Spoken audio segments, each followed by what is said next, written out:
মা দেউতা অসুস্থ তেওঁলোকৰ কেয়াৰটেকাৰজন দুজন তেতিয়া মানে এজনৰ মামাকৰ মৃত্যু হৈছিল গতিকে ঘৰলৈ যাব লগা হৈছিল তাৰপিছত মোৰ দেউতাৰ লগত থকাজনৰো তেওঁ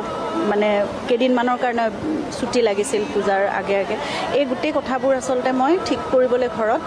মই আছিলোঁ কেয়াৰটেকাৰ কিজনৰ কাৰণ এনজিঅ'ৰ পৰা তেওঁলোকক ৰখা হৈছিল গতিকে এই ব্যৱস্থাবোৰ কৰি আছিলোঁ মই ভাবিছিলোঁ যে 21 তাৰিখে জুবিন যেহেতু ঘূৰি আহিব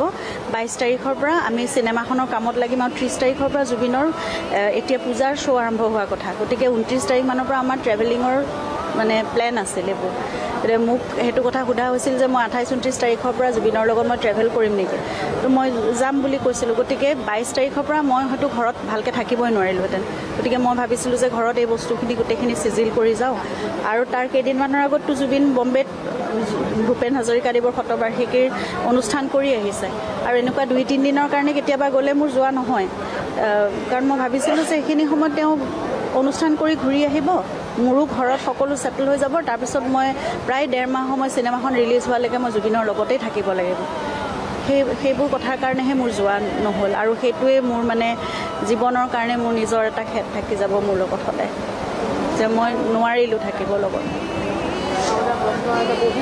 কথা ওলাই পৰিছে বহু এলিগেশ্যন আহিছে বহু কথা উঠাব হৈছে জুবিনক বহুতে ইউজ কৰিছে বন্ধু বৰ্গ দলটোত থকা মানুহ মেনেজাৰে হওক কোনোবাই হওক অৰ্গেনাইজেশ্যন আপুনি নিজৰ গাড়ী ইউজ কৰিছে সেইটোতো বহুত আগৰ পৰাই দেখা গৈছে আৰু জুবিনে আচলতে সকলোকে বিশ্বাস কৰিছিল জুবিনে ইমানেই বিশ্বাস কৰে সকলোকে যে তেওঁৰ প্ৰফেশ্যনেল কামত মোক কেতিয়াও সোমাবলৈ দিয়া নাছিল আৰু তেওঁ মোক সদায় একদম আৰম্ভণিৰ পৰা সেইটো মই বিয়া হোৱাৰ কথা নহয় একেবাৰে প্ৰথমৰ পৰাই মোক এইবোৰ কথা বুজাইছিল যে যেতিয়া NK প্ৰডাকশ্যন আছিল দেৱে বৰকটকী তেওঁলোক মোৰ ফেমিলি মোৰ ককাই ভাইৰ নিচিনা এইবোৰ ব্যৱসায়ৰ কামত তুমি মাজত নোসোমাবা কাৰণ যেতিয়াই আমাৰ পত্নীসকল সোমায় বা মহিলাসকল সোমায় ঘৰৰ তেতিয়া কিছুমান কথাত অসুবিধাৰ সৃষ্টি হ'ব পাৰে গতিকে তেতিয়াৰ পৰাই মোক প্ৰতিটো কথাত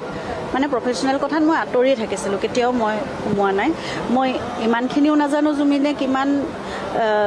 মানে ৰেমিউনাৰেশ্যন লৈ কিবা এটা অনুষ্ঠান কৰে বা তেওঁৰ এগ্ৰিমেণ্ট কেনেকৈ হয় কিমান শতাংশ কি হেৰি থাকে তেওঁৰ মানে মিউজিক লেভেলতে হওক যি হওক অন্য কপিৰাইট এই গোটেই কথাবোৰ মোৰ একোৱেই জ্ঞান নাই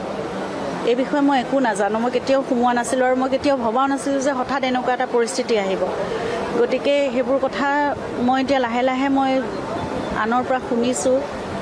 জানিব লাগিব শিকিব লাগিব সকলো কথা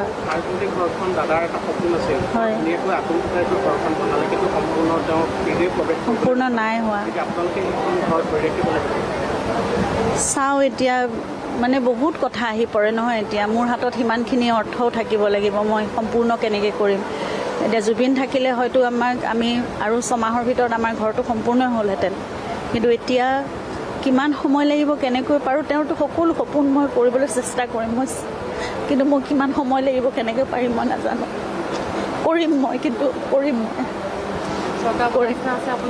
সম্পূৰ্ণ আস্থা আছে তেওঁলোকে এতিয়ালৈকে জুবিনক নিজৰ ভাতৃৰ নিচিনাকৈ সকলো কৰি আছে গতিকে মই সকলোকে মই ধন্যবাদ জনাইছোঁ গোটেই অসমবাসী বুলিয়ে নকওঁ সমগ্ৰ বিশ্ববাসী অসম চৰকাৰ প্ৰশাসন পুলিচ প্ৰশাসন সকলোৱে মোৰ কাষত এতিয়া আছে জুবিনৰ প্ৰতি যি সন্মান যি মৰম সকলোৱে দেখাইছে গতিকে মই ভাবোঁ অনাগত দিনবোৰতো এই গোটেই যিমানবোৰ সমস্যা আছে বা মই নজনা কথা আছে এই গোটেই কথাবোৰত